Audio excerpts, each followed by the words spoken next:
tal? Buenas tardes a todos, a todas.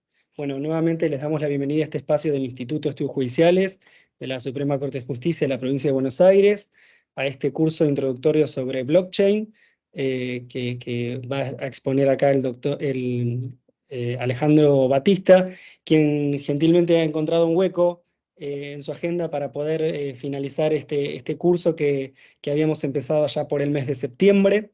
Recordarles que dentro del campus virtual del instituto vamos a habilitar un aula donde vamos a cargar los videos de los dos encuentros y también todo el material que se vaya generando, y también allí van a poder descargar su certificado de participación. Es importante, sí, que acrediten su asistencia en el formulario que les acabo de compartir en el chat, para que puedan así tener acceso al aula virtual que les mencionaba anteriormente. Alejandro, agradecerte mucho por estar acá en este espacio del instituto, también a todas las personas que se están conectando para escucharte. Así que bueno, el espacio es tuyo. Bueno, muchísimas gracias por la invitación. Bienvenidos, bienvenidas a todos. Desde ya les pedimos disculpas por este hueco que se nos generó por razones ajenas a nuestra voluntad. Desde la primera clase hasta hoy fue complicado combinar agenda y demás. Pero bueno, va a venir bien para que podamos repasar algunos conceptos, como para que ustedes puedan irse con alguna idea de qué implica esta tecnología, que, como lo habíamos mencionado seguramente en la última clase, es una de las grandes tecnologías de los últimos tiempos, posiblemente este año opacada un poco por todo el auge que está teniendo la inteligencia artificial. Pero créanme que la tecnología blockchain es una de las que está llamada a generar los mayores impactos en lo que tiene que ver con el uso de la red, de Internet, las gestiones electrónicas, los registros públicos, las transacciones y operaciones que se realizan en distintos ámbitos, tanto privados como públicos. Hoy vamos a ver algunos casos de uso. Y por supuesto también se va a combinar, y ya se está combinando, con elementos de inteligencia artificial.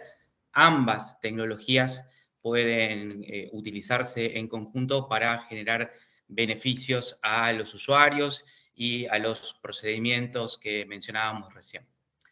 Vamos a hacer un pequeño repaso. Habíamos dicho que cuando hablábamos de blockchain, en términos generales, porque hay algunas que tienen particularidades distintas, recordemos que blockchain significa cadena de bloques, porque es la manera en la que se van generando de manera concatenada los bloques de información que se registran allí.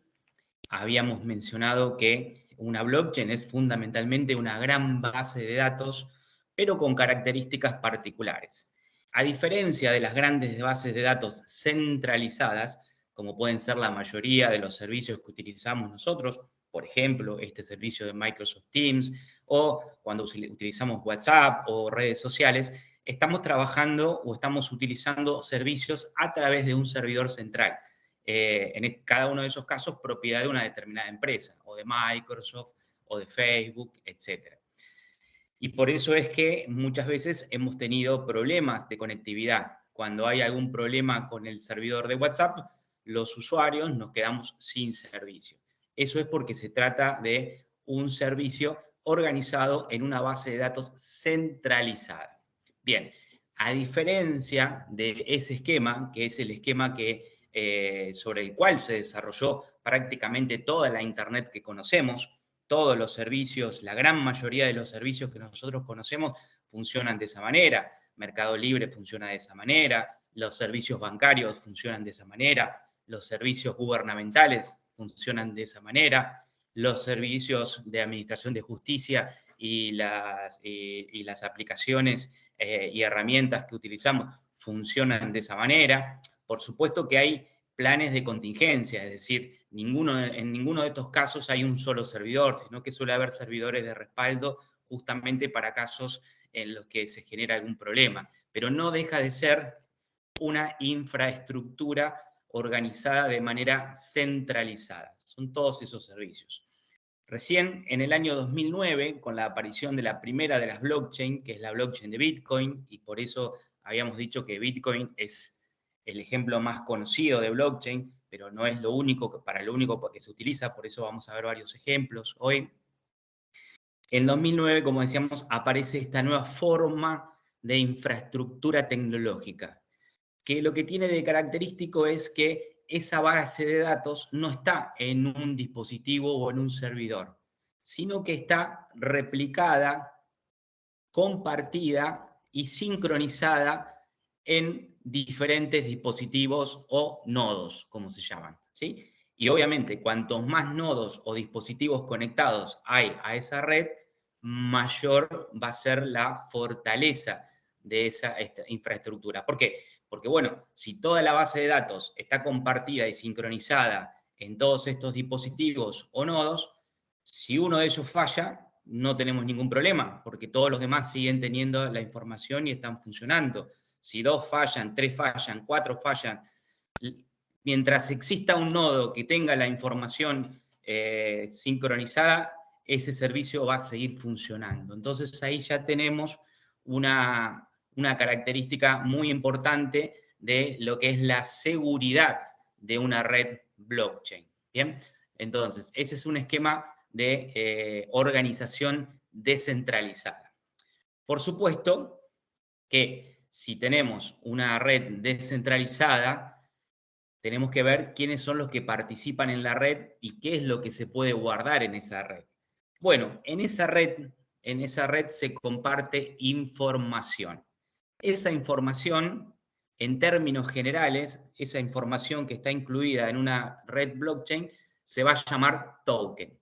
Sí, como el dispositivo que utilizamos para firmar en las presentaciones y notificaciones electrónicas, pero en realidad la palabra token significa ficha en inglés. Quiere decir que en el caso de blockchain lo que está representando es esa unidad de información que vamos a registrar en blockchain.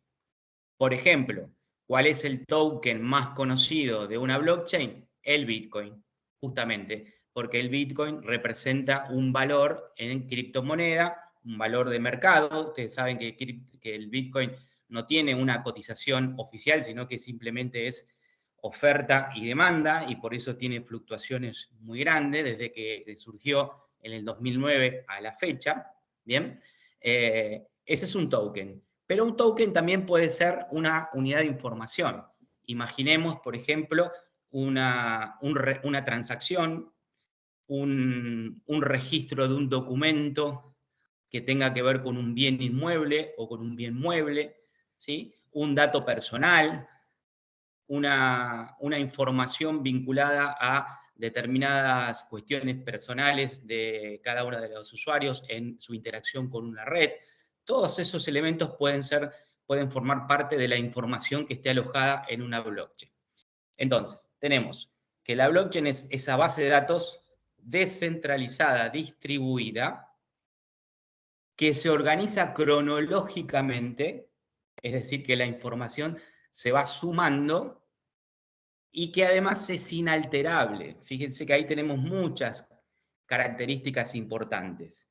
Red distribuida, con lo que hablamos recién de la seguridad respecto o en comparación con una red centralizada.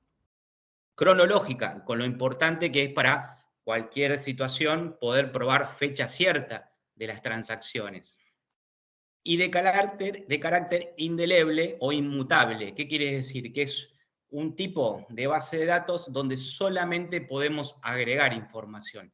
No se puede ni modificar ni eliminar la información anterior. ¿Bien? Como ven, eso nos presenta elementos muy interesantes. De hecho, por eso es que fue posible crear Bitcoin como una criptomoneda, porque imaginen ustedes que a nivel electrónico es muy fácil copiar un archivo, pero si queremos transaccionar con valores, tenemos que estar seguros, por ejemplo, que yo no pueda duplicar mi valor, yo no pueda crear Bitcoin desde cero o no pueda transferir 2 veces la misma cantidad de Bitcoin o los mismos Bitcoin a 2 personas distintas. Para eso se crean este tipo de redes. Y un dato más que también tiene un punto de contacto con lo que seguramente ya están acostumbrados a ver en el ámbito de la administración de justicia, es que para estas transacciones se utiliza firma digital y tecnología criptográfica. Ustedes saben que los mecanismos de firma digital utilizan un par de claves combinadas, una clave pública y una clave privada, que siempre está en exclusivo control del firmante. Es de esa manera en la que los abogados firmamos nuestros escritos cuando los presentamos, por ejemplo, a través del sistema de notificaciones y presentaciones electrónicas de la Corte. Bueno, en una blockchain se utilizan también mecanismos de firma digital. ¿En qué sentido? En que las transacciones que hacen los usuarios están firmadas. Si yo quiero enviarle una transacción donde le voy a enviar a Viviana 2 Bitcoin, para poder hacer esa transacción yo voy a necesitar dos cosas. Voy a necesitar la clave pública de Viviana para poder enviárselo y la clave privada y la clave pública mía para poder firmar esa transacción. De esa manera, Viviana va a poder estar segura de que la transacción va a su dirección y no a otra, y además que fue firmada, en este caso, por mí. Que además, la red blockchain lo que va a verificar es que antes de que yo pueda firmar una transacción, tenga fondos. Es decir, que haya tenido anteriormente transacciones en las cuales a mí me hayan ingresado esos Bitcoin. ¿Bien? Entonces, de esa manera es como funciona entonces la blockchain, sobre todo las blockchain que utilizan criptomonedas, ¿sí? Base de datos descentralizada, seguridad. Y otro dato interesante, que también lo vamos a ver utilizado luego en otros ejemplos, es que las blockchain en general tienen una característica seudónima. Es decir, no son ni totalmente anónimas, ni se puede identificar siempre a la persona. ¿Por qué? Porque como les decía recién, se maneja con direcciones, que son direcciones blockchain, son las direcciones públicas, las claves públicas de los usuarios. Yo no necesariamente tengo que saber a quién pertenece esa clave pública. Yo tengo la clave pública para enviar esa información. Entonces, las transacciones que se hacen en la blockchain son transparentes, son públicas. Uno puede entrar hoy a un navegador de la blockchain de Bitcoin y puede repasar todas las transacciones que se hicieron desde enero de 2009 hasta la fecha. Siempre vamos a poder ver este Bitcoin de esta dirección a esta dirección, de esta dirección a esta dirección, de esta dirección a esta dirección. Lo que no vamos a poder saber, en todos los casos, es a quién pertenece esa dirección. ¿Bien? Por eso decimos que es seudónima. Pero ya el hecho de que las transacciones sean transparentes ya nos puede dar una idea de que es algo muy útil en determinados casos, como por ejemplo, contrataciones públicas, pagos públicos. ¿Bien? Ahora lo vamos a ver. ¿Cuándo sí se puede saber a quién pertenecen las direcciones? Bueno, porque hay otras maneras de utilizar blockchain a través de páginas o plataformas que nos proveen una manera, o aplicaciones que nos proveen una manera más sencilla de utilizar blockchain, ¿sí? Entonces tenemos plataformas como Binance, como Satoshi Tango, ¿sí? Donde uno se registra y esas plataformas cumplen varias funciones. Por un lado, nos permiten trabajar más fácil con nuestras direcciones blockchain, y entonces en esas plataformas nosotros tenemos que proporcionar información propia, tenemos que validar, sobre todo si están bajo legislación argentina, tenemos que validar nuestra identidad, entonces ahí sí va a quedar asociada nuestra identidad a una dirección blockchain, ¿bien? Y también nos sirven esas plataformas no solamente para hacer estas transacciones, sino también que muchas de ellas operan como si fueran casas de cambio. Es decir, yo en esas plataformas puedo comprar criptomonedas, cualquiera de las criptomonedas. Dicho sea de paso, en el ámbito de las criptomonedas, nosotros vamos a encontrar dos grandes grupos. Las criptomonedas estilo Bitcoin, cuya característica es que el valor es el mercado, oferta y demanda. Por eso les decía, Bitcoin llegó el año pasado a valer $60.000 cada Bitcoin, bajó a 25 y hoy creo que está a 30.000, de nada que valía cuando surgió en el 2009. Bien, siempre se recuerda esa primera transacción en mayo del 2009, cuando una persona compra por 10.000 Bitcoin un par de pizzas, las pizzas más caras de la historia. Entonces, esas criptomonedas tienen el valor de mercado.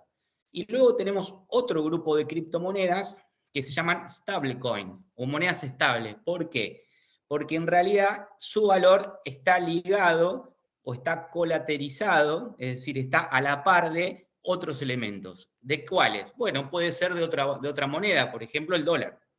Entonces tenemos, si ustedes miran la cotización del dólar, por ejemplo, en la página Dólar Hoy, van a ver que tiene una parte que dice criptodólar, ¿sí? Ahí es donde tiene la cotización de este tipo de moneda. Por ejemplo, hay una criptomoneda que se llama Tether, USDT, cuyo valor está atado al dólar. Y ese es el criptodólar que pueden escuchar por allí hablando. Entonces, tenemos criptomonedas que están atadas o están ligadas a otro valor. Por supuesto que estas criptomonedas, lo que tienen de bueno es que mantienen el valor, lo que tienen de malo es que no es una inversión interesante porque no va a variar su cotización. Eso depende de lo que cada persona esté utilizando, ¿sí? Hay criptomonedas vinculadas al dólar, vinculadas al euro, vinculadas a otras criptomonedas, y también, y esto es muy interesante porque ya estamos viendo muchas implementaciones en este sentido, y aquí en Argentina sobre todo también, pueden estar ligadas a un elemento físico, a un bien físico, a un producto. ¿Bien? Miren, les cuento, por ejemplo, en Argentina funciona una experiencia que se llama AgroToken. AgroToken lo que hace es emitir una criptomoneda que está vinculada a la producción agropecuaria, ¿sí? A lo que el productor agropecuario cosecha, tiene su cosecha, la deposita en determinados silos, en determinadas empresas, y por ese depósito consigue esta criptomoneda. Y esta criptomoneda la puede utilizar para pagar bienes y servicios. Incluso tiene tarjetas de crédito vinculadas a esas criptomonedas. Es decir, en la práctica es como si estuviera metiendo la mano en sus bolsillos y sacando cereal para pagar. ¿Se entiende? Entonces, es un caso muy interesante porque lo que hace es tomar un activo físico que es de difícil manipulación, si no podemos, el productor no puede andar con su camión lleno de cereales, cargando un poco de cereal en cada lugar a donde quiera comprar algo. No se puede hacer. Entonces, transforma ese bien físico y lo representa en ese token, que ese token sí es fácilmente transaccionable.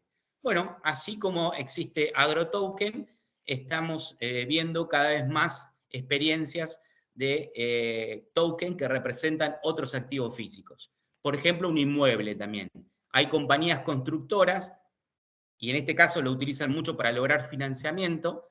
Hay compañías constructoras que se disponen a hacer un proyecto, y ese proyecto, supongamos un departamento, no sé, en Puerto Madero, tiene X valor.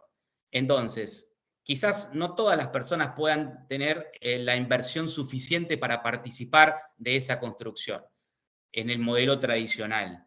Pero si esa construcción, ese departamento que se va a construir, se representa, supongamos, en miles de tokens, es posible vender cada uno de esos tokens a pequeños inversores.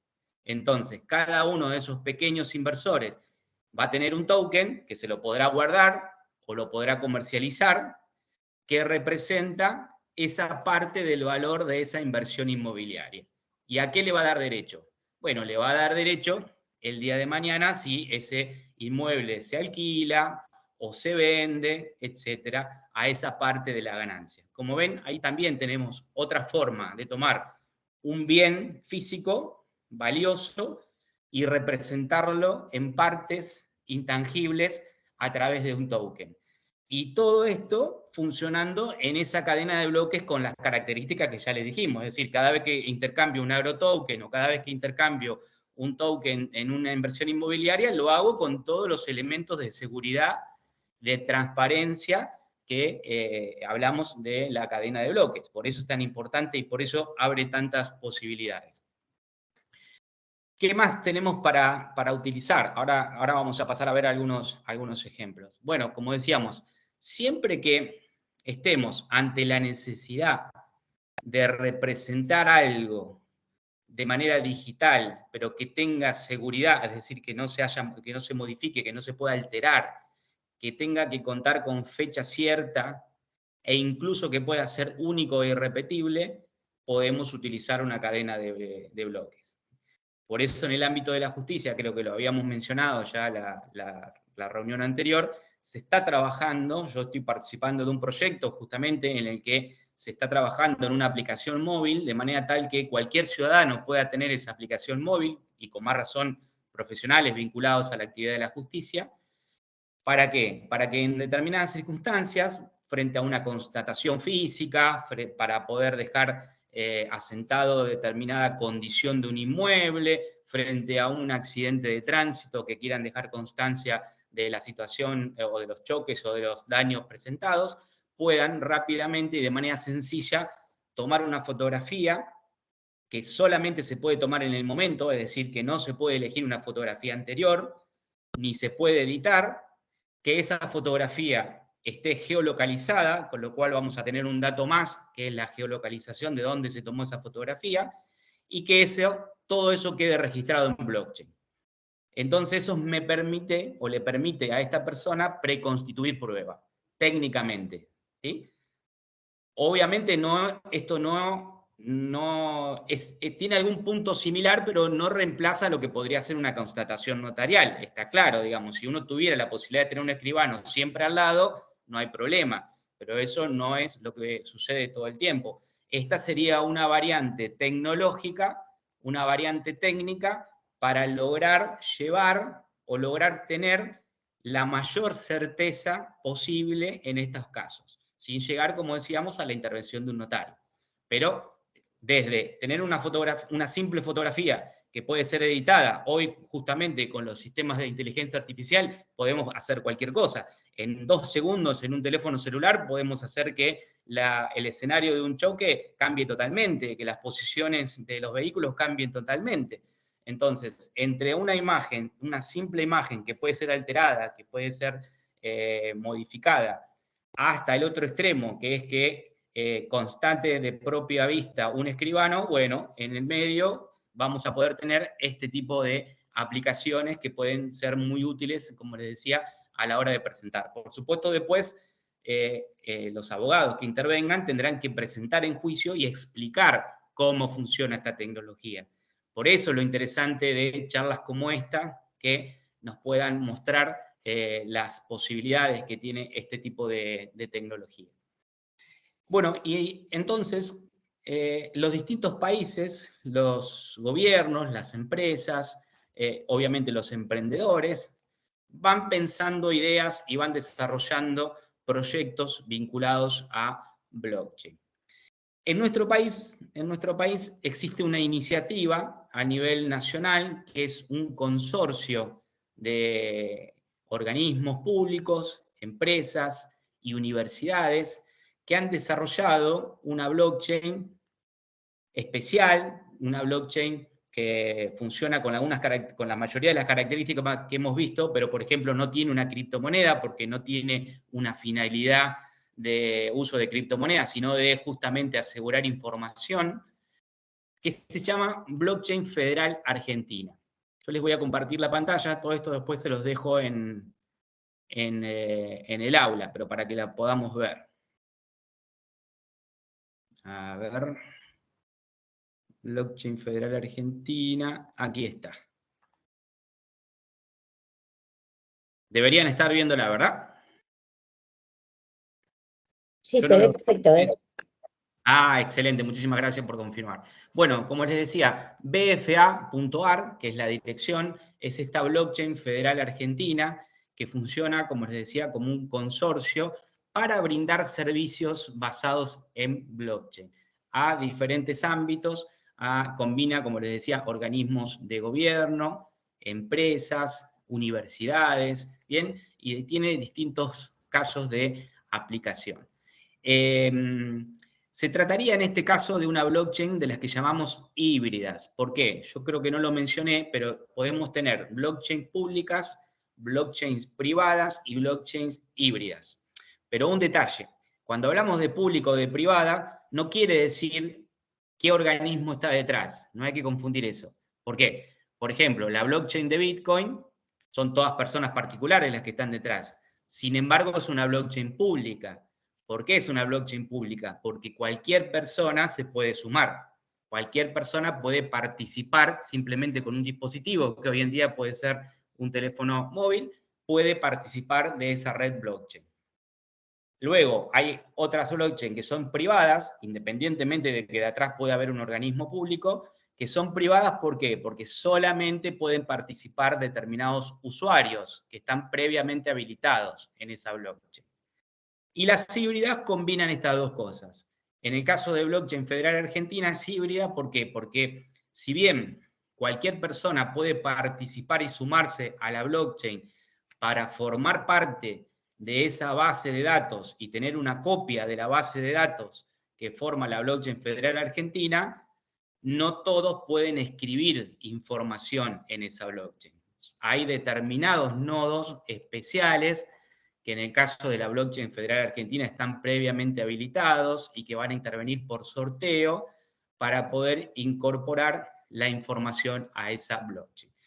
Les cuento esto porque puede pasar que en algún momento el Poder Judicial decida llevar adelante una experiencia o un proyecto de utilización de blockchain y quizás comience con una blockchain privada, es decir, una blockchain donde participen solamente los distintos juzgados u organismos judiciales que pertenecen a la administración del Poder Judicial y que tengan determinados nodos que validen la información, podría ser, ¿bien? Por supuesto, cuanto más nodos, más sólida es la blockchain, podría ser, y llegado el caso, podría ser también una blockchain híbrida, en el caso de que decidiera abrir el juego a otro tipo de participantes, supongamos, estamos pensando en voz alta, los colegios de abogados, los profesionales vinculados a la administración de justicia, podría ser ese un esquema donde se busque administrar datos con otra lógica, ¿sí? En lugar de tener esa lógica centralizada que decíamos,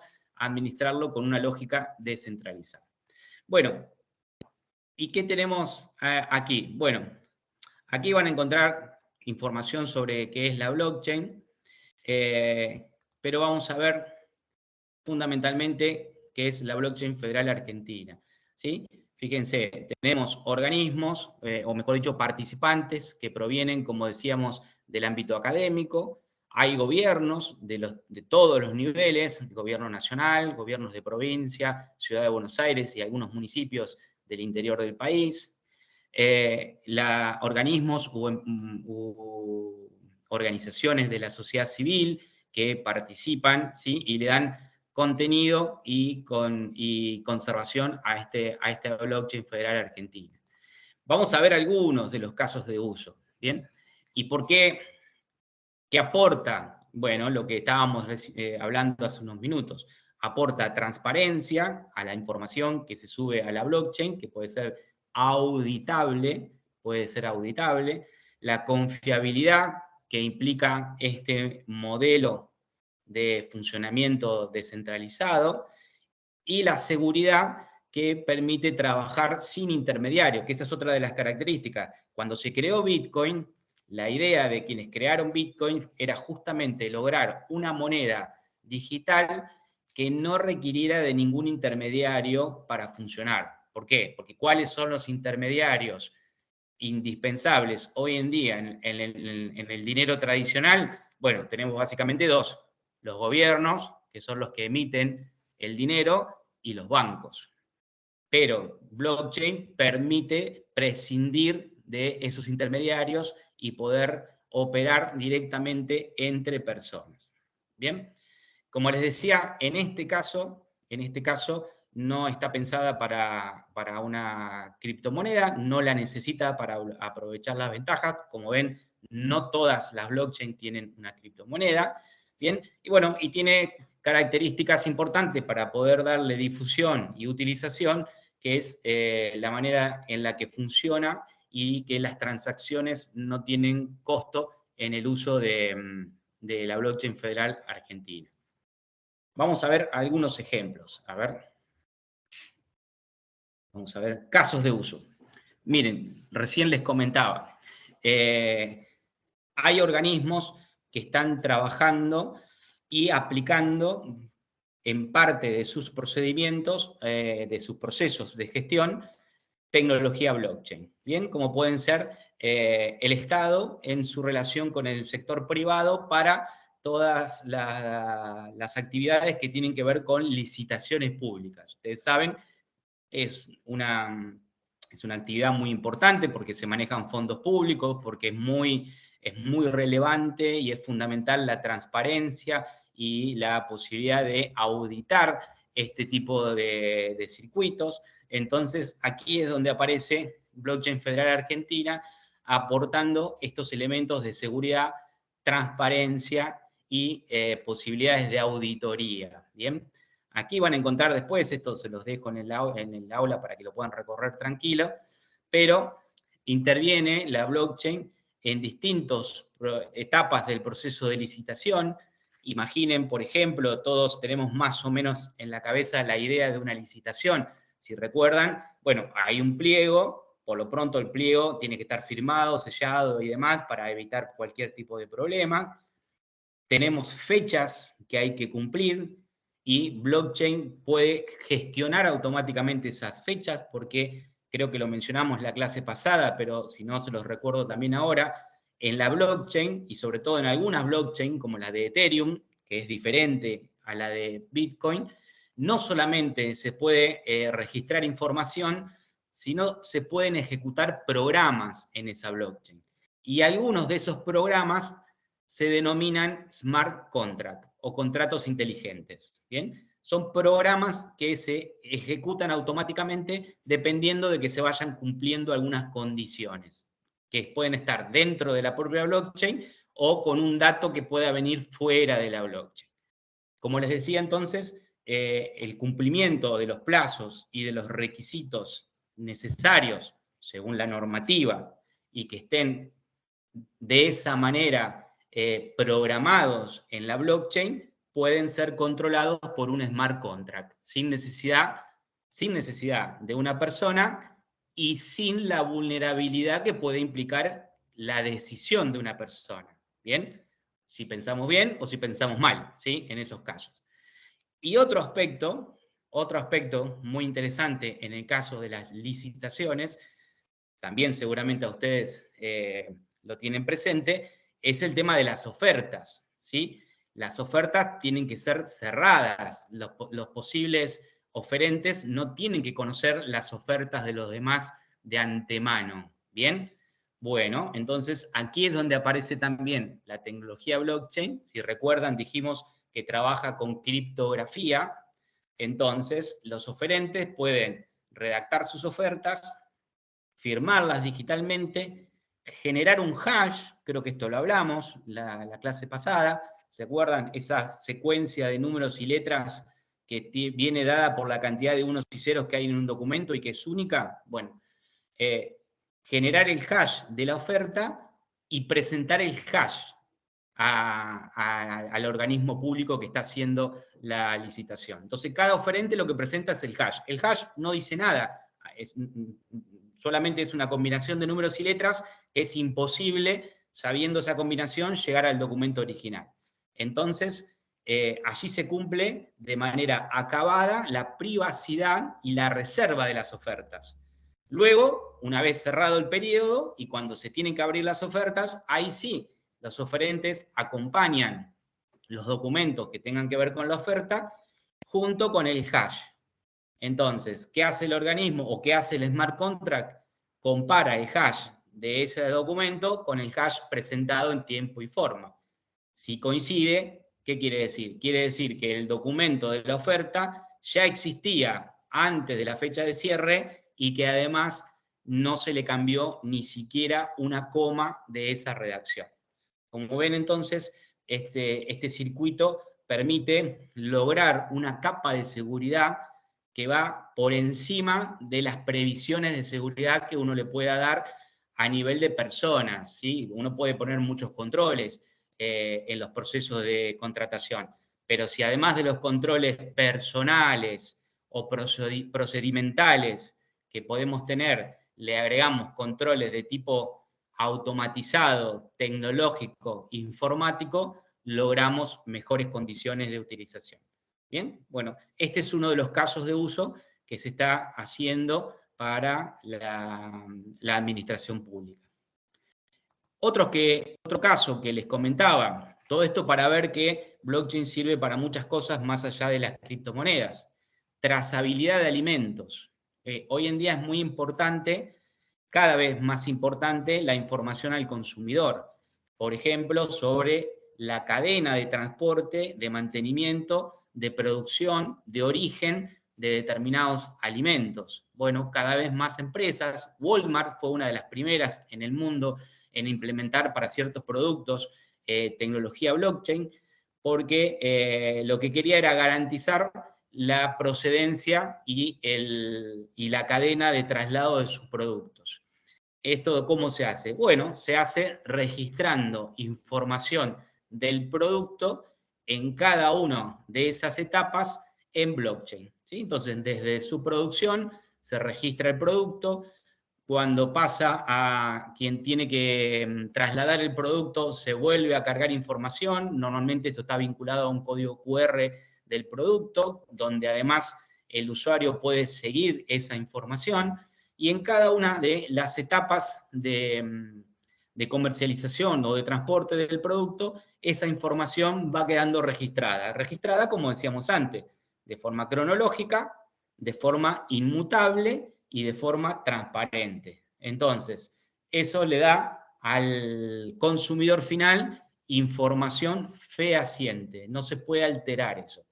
Y además, bueno, lo que va a ir pasando es que a medida que cada vez más productos cuenten con este tipo de tecnología de trazabilidad, el consumidor va a ir haciendo la diferencia. Es posible que prefiera productos que tengan este tipo de tecnología a otros que no la tengan.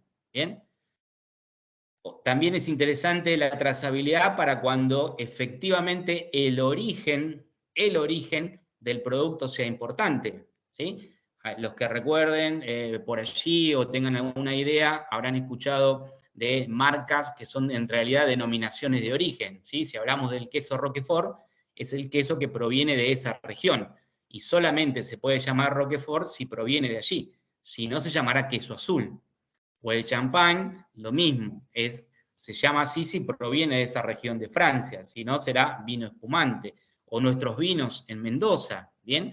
Entonces, allí también se están utilizando, por ejemplo, en Mendoza, les cuento, hay otra experiencia muy interesante que se llama Open Vino, ya vimos dos, AgroToken y Open Vino, que aplica tecnología blockchain a la producción de vinos, a la trazabilidad y a la producción de vinos, ¿bien? Esto es algo también muy, muy interesante. Un caso más, ya que estoy acá, les quiero contar, que además es un caso de La Plata, es un caso desarrollado en La Plata, no sé si lo han escuchado nombrar, pero es muy interesante porque además tiene una combinación muy, muy adecuada con nuestra propia idiosincrasia, y se llaman criptoladrillo. Criptoladrillo. ¿Cuál es la idea detrás de criptoladrillo? Algo parecido a lo que decíamos del agrotoken, ¿sí? Que una persona pueda comprar una criptomoneda que en realidad representa el valor de elementos de construcción, ¿sí? Entonces, otra vez, yo podría ahorrar en ladrillos. Nosotros tenemos en nuestra mente, sobre todo en épocas de inflación y demás como la que estamos viviendo, que una forma de ahorrar es invertir en ladrillos. Siempre hemos hablado de invertir en ladrillos. Pero claro, yo no puedo, o no sería algo muy, muy atractivo ir y comprar 4 o 5 ladrillos y tenerlos en mi casa guardados para después vender esos 4 o 5 ladrillos cuando necesite dinero. ¿Bien?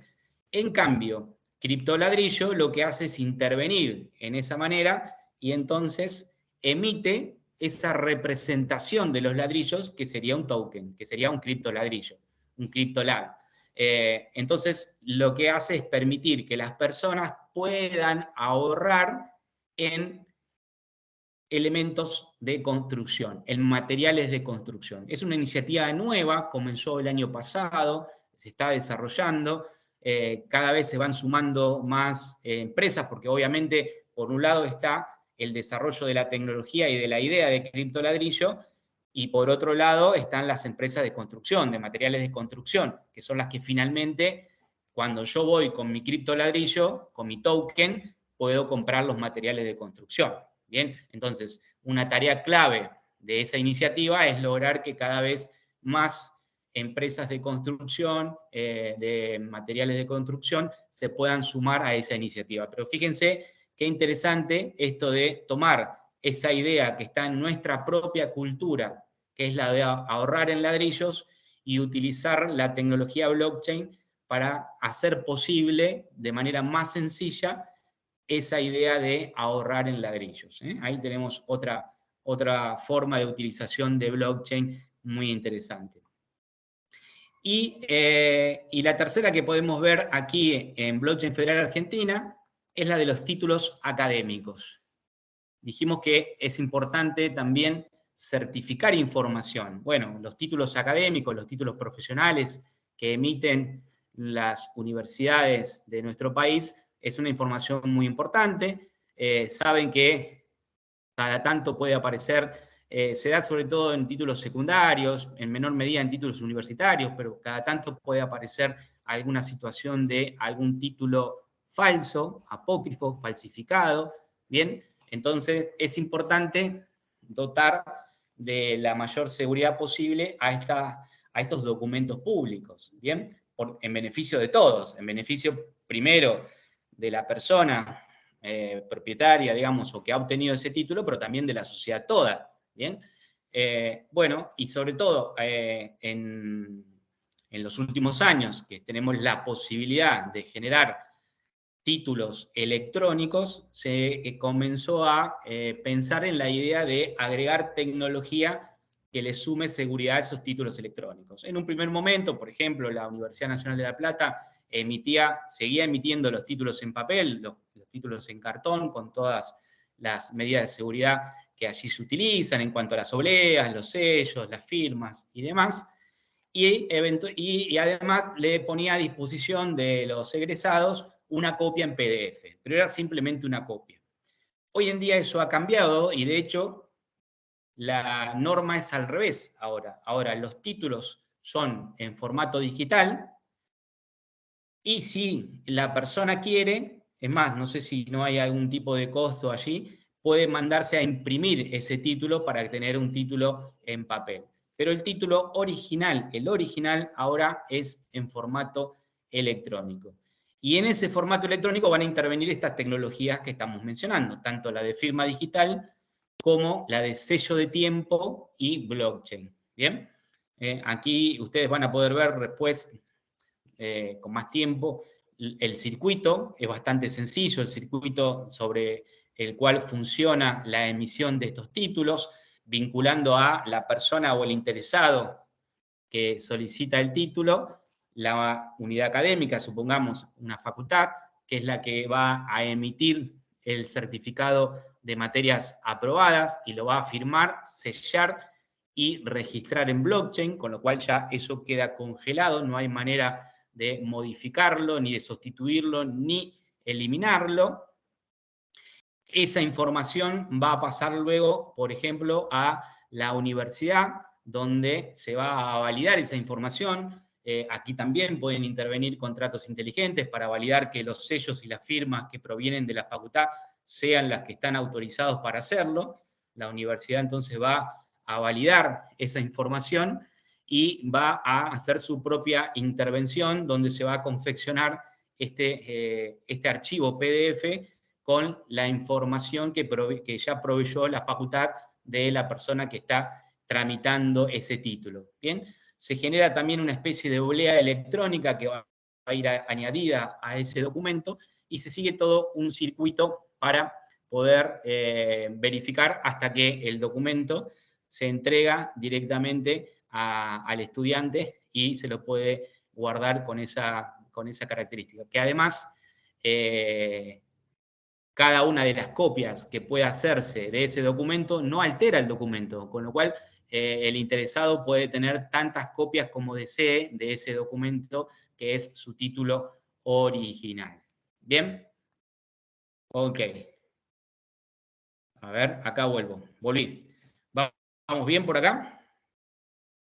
¿Se imaginaban algunas de estas, conocían algunas de estas iniciativas? ¿Alguno había escuchado hablar? ¿Sí? Luciano, me parece que decís que sí, ¿puede ser? Habilitar el micrófono, comentar.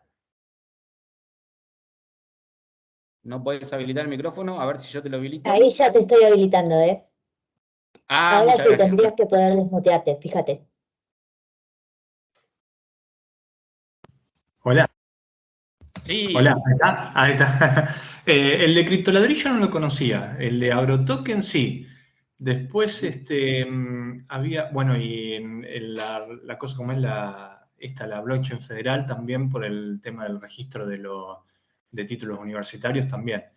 Después hay una que se llama Pinta Token también, que busca emular el valor siempre de un vaso de cerveza. Una cerveza, Y exactamente. claro, y después creo que había otra más que ahora no, en este momento no lo recuerdo. Pero bueno, sí, esas sí las conocía. Sí, ahora a partir de esta charla, si ustedes empiezan a prestar atención, van a ver que hay cada vez más ámbitos. Yo les puedo pasar incluso después a través del aula, hay una página que se llama CoinMarketCap, que lo que hace es reunir no solamente el valor de los distintos tokens, sino que hay un espacio o una solapa que se llama categorías, que lo que justamente les va a mostrar a ustedes es distintos ámbitos: salud, transporte, deportes, juegos, educación, vivienda, agroindustria, apuestas, es decir, todas esas categorías, ustedes van a poder navegar por esas categorías. Adentro de cada una de esas categorías van a poder encontrar ejemplos de utilización de tokens y van a poder ver justamente cuán grandes son las posibilidades de utilización de este tipo de tecnología. Recientemente también, no sé si habrá 15 días, si debe estar la noticia todavía allí dando vueltas, si no me equivoco, Flybondi fue la que anunció que iba a generar un mecanismo a partir del cual las personas que compremos un pasaje y que por alguna razón no podamos viajar, pudiéramos vender directamente ese pasaje entre nosotros, ¿sí? entre otras personas. Para eso, ¿qué se genera? El pasaje va a ser un token. El pasaje va a ser lo que se llama un NFT. Yo no me acuerdo si lo mencionamos en la clase pasada, pero dijimos, de los tokens hay básicamente dos clases de tokens. Los tokens fungibles, donde uno es igual al otro, un Bitcoin es igual a otro Bitcoin, no se diferencia uno del otro, pero hay otros tokens que son no fungibles, que son únicos, porque es uno solo o porque pertenece a una colección limitada. Esas siglas de token no fungible es lo que pueden ver por allí como NFT. Un pasaje sería un token no fungible, porque no es igual a otro, no da lo mismo si es en primera o es en clase turista, si está el asiento o tal otra, si está el vuelo o tal otro. Entonces, Flybondi va a generar los pasajes con esas características.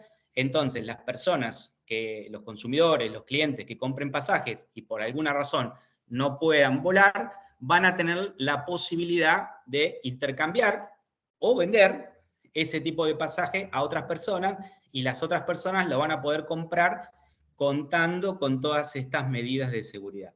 La verdad que es una idea interesante. Ya se había empezado a utilizar en otros países. En nuestro país es la primera que se está haciendo, porque también en otros países ya se viene utilizando para entradas a distintos eventos, entradas a recitales, entradas a partidos, entradas a espectáculos de distintas categorías.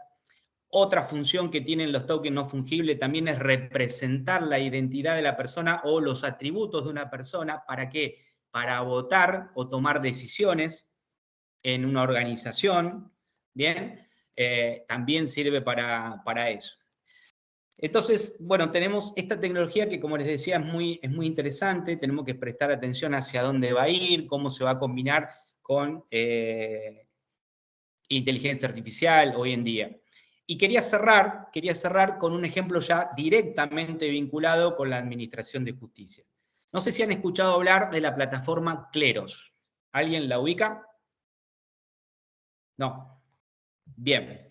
Kleros es una iniciativa argentina también, de un economista y un filósofo que se llama Federico Ast, que pensó la manera en la que se podía utilizar la tecnología blockchain para resolver conflictos, de una manera segura, transparente, de bajo costo, eficiente.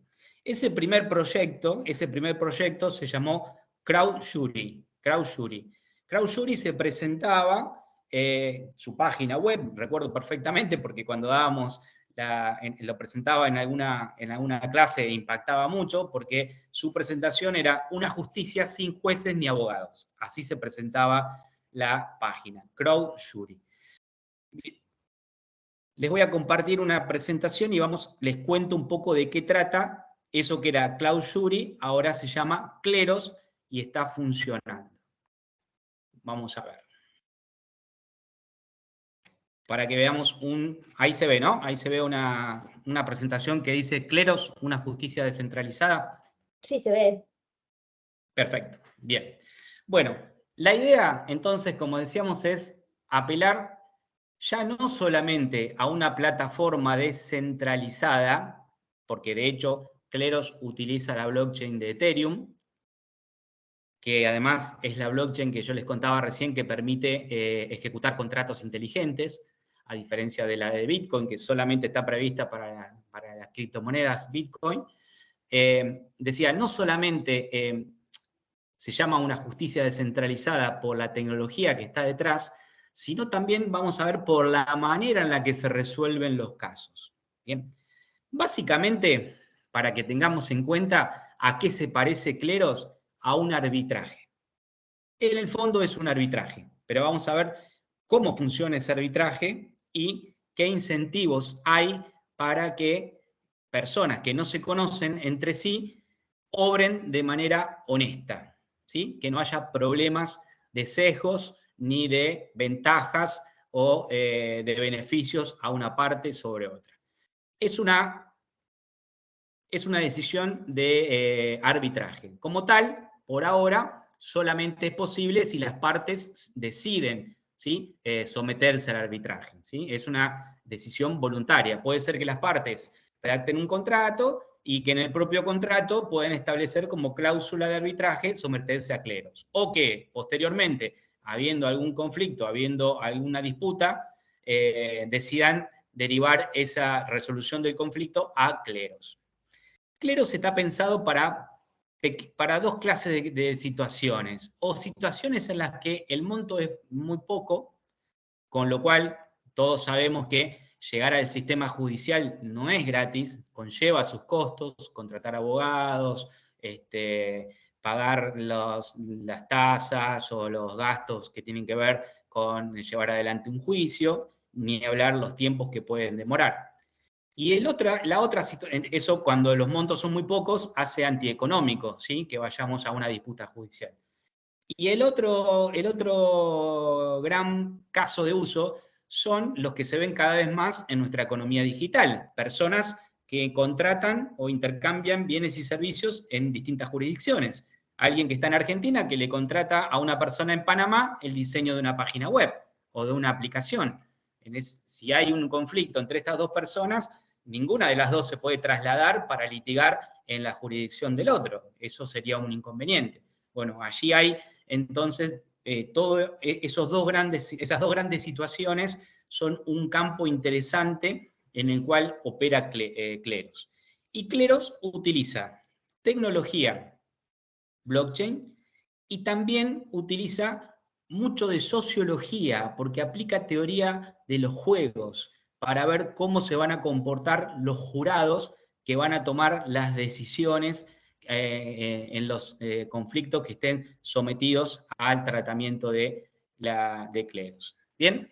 ¿Qué vamos a encontrar en Kleros entonces? Ahora lo vamos a ver, que hay incentivos económicos basados justamente en la teoría de los juegos para que los jurados sean justos, decidan de la mejor manera posible de acuerdo a los elementos que tienen en cuenta. Para eso, Kleros utiliza un token, ha generado un token que se llama PNK o Pinakion. Dicho sea de paso, Kleros era el ámbito en la antigua Grecia donde se juntaban por sorteo para decidir administración de justicia, y el Pinakion era justamente esa especie de piedra que se colocaba en una apertura para poder decir el veredicto. Todo esto tiene esa historia detrás. Bueno, entonces Kleros utiliza esos tokens PNK para poder ser, que van a tener los jurados, van a tener que comprar. Si yo quiero ser un jurado de Kleros, cualquiera de nosotros, de acuerdo a nuestro conocimiento, se puede proponer como jurado. Eso está abierto, por eso también es descentralizado en ese sentido. Para poder ser jurado, tengo que comprar estos tokens. Para que tengan una idea, un PNK hoy está algo así como $1,50 aproximadamente. Es decir, no es gratis. Ya vamos a ver por qué esto es importante. No es gratis. El proceso de arbitraje se va a automatizar en smart contract. ¿Por qué? Porque el smart contract va a terminar sabiendo quiénes son los jurados que van a participar, ahora vamos a ver cómo se eligen, y la decisión de los jurados. Y dependiendo de la decisión de los jurados y de toda la evidencia, toda la información que puedan aportar, por ejemplo, Alicia, que está en Argentina, le contrata a Pablo, que está en Panamá, la página web y no queda conforme, bueno, Alicia tendrá que enviar todos sus fundamentos y todos los elementos de prueba que tenga y van a quedar registrados en blockchain, y Pablo va a hacer lo propio, enviando todos sus elementos de prueba que también van a quedar registrados en blockchain. ¿Bien? Y de esa manera esos elementos ya quedan inalterables para que puedan ser evaluados por los jueces. Y cuando se someten al arbitraje de Kleros, depositan una suma en criptomoneda, que queda como garantía. ¿Para qué? Para que una vez que se decida el conflicto, ese fondo pase o a Alicia o a Pablo, según quien tenga la razón, dependiendo de lo que digan los jurados. Y a su vez trabaja con cortes especializadas. En la página de Kleros, que después la podemos ver antes de cerrar, vamos a ver que hay distintas cortes que trabajan distintas temáticas, ¿sí? Donde los jurados cada vez son más especializados, entonces quienes saben de una determinada manera se proponen para participar de ese tipo de resolución de conflictos. Y acá aparece una idea interesante, ¿sí? Que es la idea del punto focal. Es una idea desarrollada por un economista, Schelling, ¿sí? Y que hace referencia a una solución que las personas tienden a elegir cuando no se pueden comunicar entre sí. ¿Por qué? Pensando en lo que los demás van a elegir. Ese punto focal es lo que creemos que todos los demás van a hacer en una determinada situación.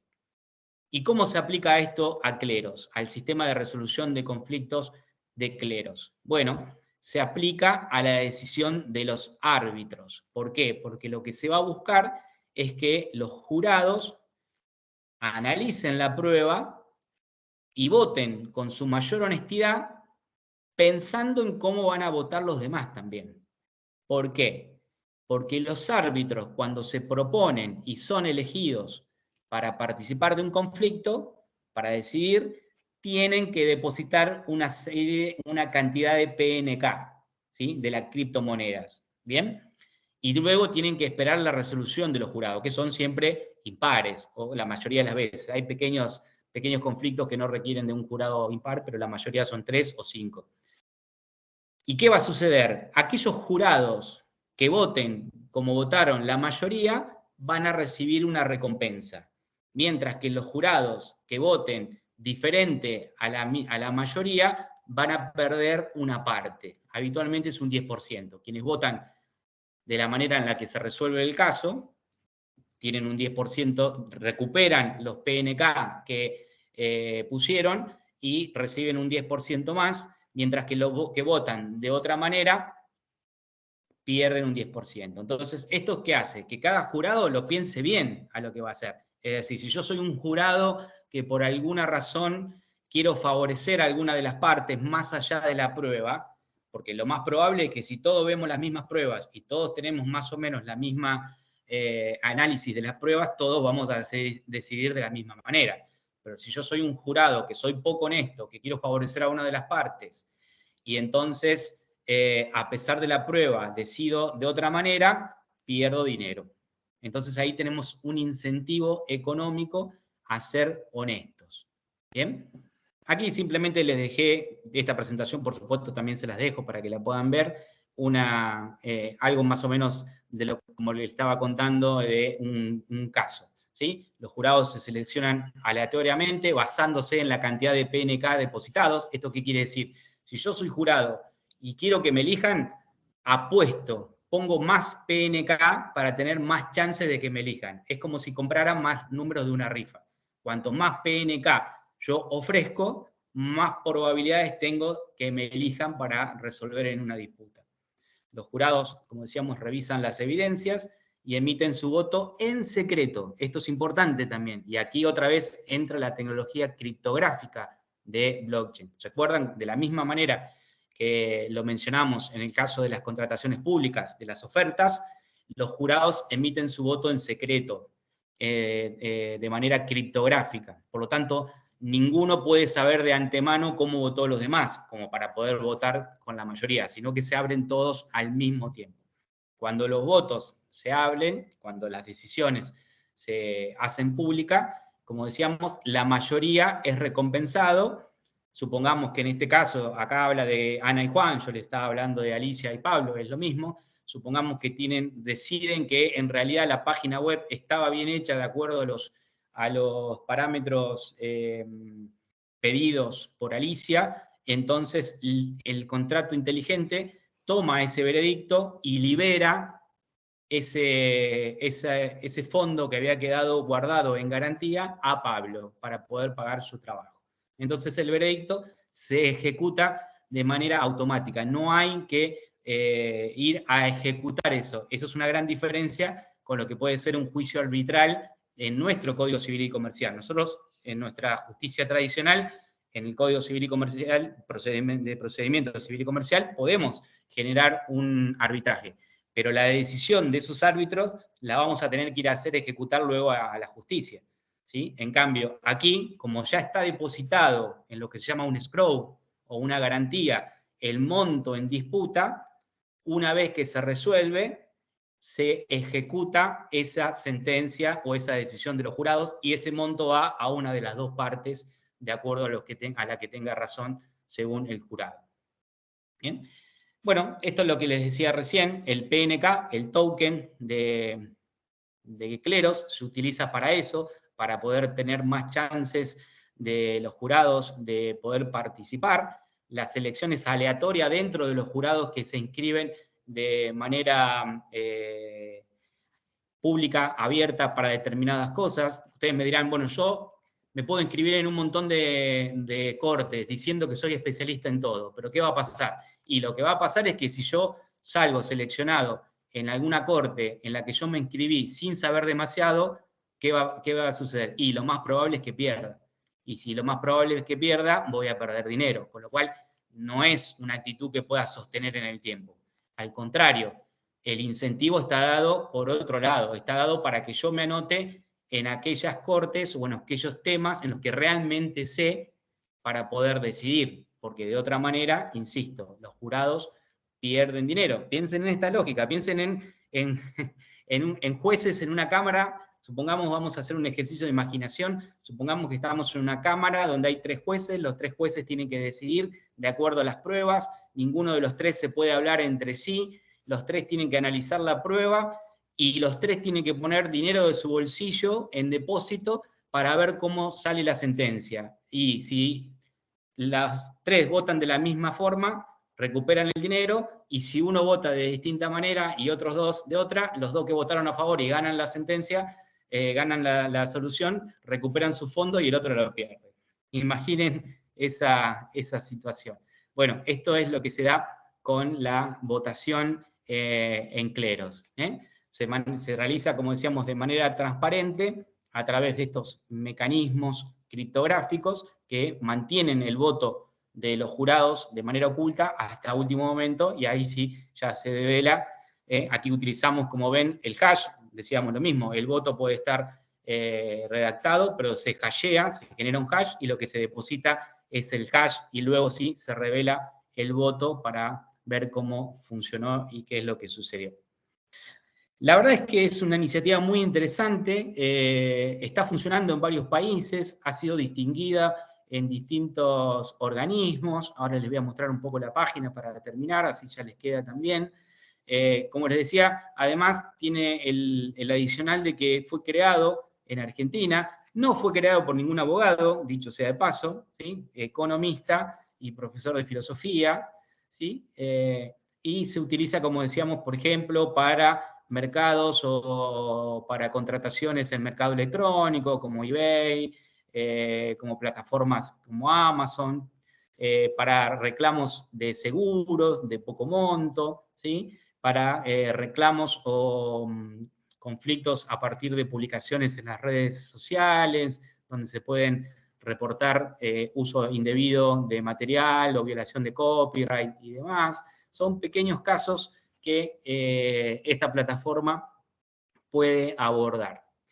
Por lo tanto, bueno, aquí hemos hecho este recorrido de blockchain desde qué es, cuáles son sus características, qué ventajas nos puede proporcionar, cuáles son los elementos que hacen a la seguridad, a la transparencia, a la auditabilidad de la información que se genera en blockchain.